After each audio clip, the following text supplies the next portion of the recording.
Le jour qui suit la naissance est souvent très troublant. Ce bébé attend tellement de choses de nous. Le nourrir, le changer, le baigner, le consoler, mais aussi le soigner, faire connaissance, repérer ses pleurs et savoir le laisser dormir. Mais comment se déroule cette toute première fois ? Tout dépend si elles ont été préparées avant ou pas lors de cours de préparation à la naissance. Donc soit on réajuste un petit peu les choses, soit on les accompagne vraiment tout au long de leur séjour.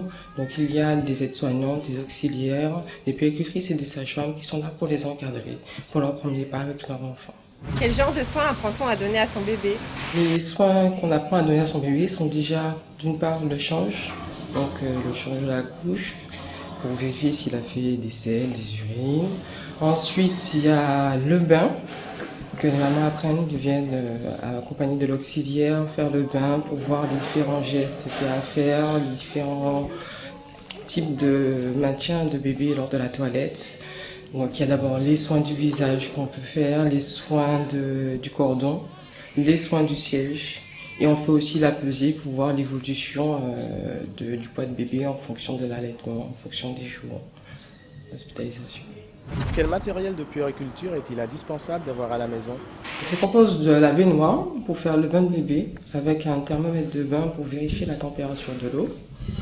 Ensuite, un gel lavant sans savon. Tous les savons de bébé sont équivalents, donc apparemment des marques spécifiées. Ensuite, par rapport aux soins du visage, il faut du sérum physiologique, du coton, des compresses. Pour le soin du cordon, il faut aussi un antiseptique qu'on prescrit à la sortie de la maternité.